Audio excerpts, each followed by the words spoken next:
Hello and welcome to my Arcades the Strategist EDH deck tech. Arcades the Strategist is a 4-mana 3/5 with flying and vigilance, and reads, whenever a creature you control with Defender enters the battlefield under your control, draw a card. And it also reads, each creature you control with Defender assigns combat damage equal to its toughness rather than its power and can attack as though it didn't have Defender. So this deck is based around having big toughness creatures with probably Defender, so you can draw cards and deal big amounts of damage. So the first card is Overgrown Battlement. Overgrown Battlement is a 2-mana wall with Defender, and you can tap it to add green to your mana pool for each creature with Defender you control. Axebane Guardian is a 3-mana creature with Defender, and you can tap it to add X mana in any combination of mana into your mana pool, where X is the number of creatures with Defender you control. Sylvan Caryatid is a 2-mana 0/3 with Hexproof and Defender, and you can tap it to add 1 mana of any color to your mana pool. Wall of Roots is a 2-mana 0/5 with Defender, and you can put a -0/-1 counter on Wall of Roots and add green to your mana pool. Activate this ability only once per turn. Vine Trellis is a 2-mana 0/4, and you can tap it to add green to your mana pool. All these cards are very great ramp in the deck because they all have Defender, and they can produce big amounts of mana.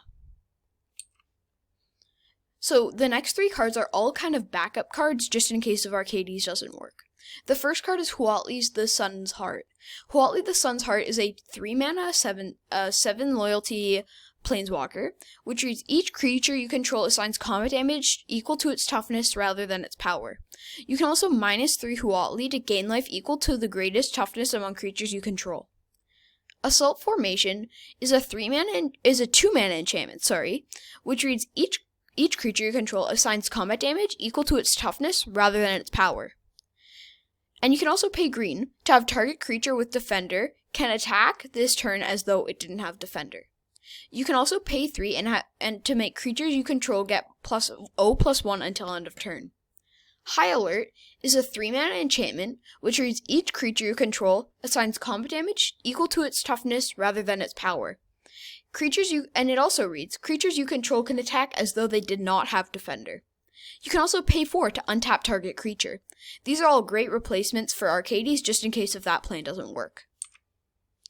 The first card out of all the main just attacking creatures is Riptide Turtle. Riptide Turtle is a 2-mana 0/5 with Flash and Defender. Wall of Omens is a 2-mana 0/4 Defender with when Wall of Omens enters the battlefield, draw a card. Wall of Blossoms is a 2-mana 0/4 with Defender, and when Wall of Blossoms enters the battlefield, draw a card. So, Wall of Denial is a 3-mana 0/8 with Defender and Flying, and it also has Shroud, so it cannot be the target of spells or abilities. Wall of Shards is a 2-mana 1/8 with Defender and Flying, and cumulative upkeep, an opponent gains 1 life. Wall of Frost is a 3-mana 0/7 with Defender, which reads, whenever Wall of Frost blocks a creature, that creature does not untap during its controller's next untap step. Hover Barrier is a 3-mana 0/6 with Defender and Flying. Premier Captain is a 1-mana 0/4 with Defender, and whenever a creature you control with Defender blocks, you may gain 2 life. Wall of Runes is a 1-mana 0/4 with Defender, and reads when Wall of Runes enters the battlefield, scry 1. Glacial Wall is a 3-mana 0/7 with Defender. Fogbank is a 2-mana 0/2 with Defender and Flying, and it also prevents all combat damage that would be dealt by Fogbank, dealt to and dealt by Fogbank. So this card is just a great blocker, and it's not so great at attacking, but it also has Defender, so it still activates Arcades. Angelic Wall is a 2-mana 0/4 with Defender and Flying. Jeskai Barricade is a 2-mana 0/4 with Flash and Defender. It also reads, when Jeskai Barricade enters the battlefield, you may return another target creature you control to its owner's hand. This card's great because if you return a creature with Defender to your hand, you can recast it and Arcades would trigger, so you can draw a card. Crashing Drawbridge is a 2-mana 0/4 with Defender, and you can tap it for creatures you control to gain haste until end of turn. Sunscape Familiar is a 2-mana 0/3 wall, and it reads green spells and blue spells you play cost 1 less to play. Cedar Condo of Jamara is a 4-mana 2/5 with flanking, and creatures your opponents control without flying or reach can't block creatures with power 2 or less. This is great because none of the creatures in my deck are power 2 or less. They're all power 2 or less, my bad. Tetsuko Yumezawa Fugitive is a 2-mana 1/3 legendary human rogue with creatures you control with power or toughness 1 or less can't be blocked. Stalwart Shield Bearers is a 2-mana defender that gives other creatures you control with defender +0/+2.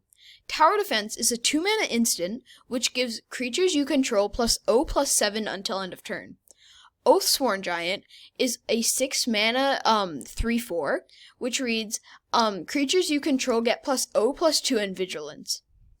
Bar the Door is a 3-mana instant with that gives creatures you control +0/+4 until end of turn. Solidarity is a 3-mana instant which gives creatures you control +0/+5 until end of turn. So these are some of the board wipes in the deck that are just so great.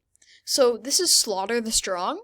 So this is a 3-mana sorcery with that, so what it does is each player chooses any number of creatures he or she controls with a total power of 4 or less.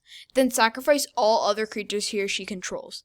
So with this, since all of your creatures are power 4 or less, or with total power 4 or less, so if all your creatures are like power 0, then you can choose as many as you want, which is really good, and all your opponents will have to be making really tough decisions on what creatures they have to kill. So Dusk and Dawn is the top half, Dusk, is a 4-mana sorcery which reads destroy all creatures with power 3 or greater. So the aftermath part, Dawn, reads return all creature cards with power 2 or less from your graveyard to your hand. So this card's also very good because because Dusk actually doesn't kill any of your walls, but if some of them end up dying, Dawn can return all of them back. Fell of the Mighty is a 5-mana sorcery which reads destroy all creatures with power greater than target creature's power. If you target a wall, then everybody has to sacrifice like all of their creatures, which is really good. So that brings us to the end of our episode, and I hope you guys really enjoyed it. If you did, please leave a like and subscribe. I'll see you guys next time. Bye-bye.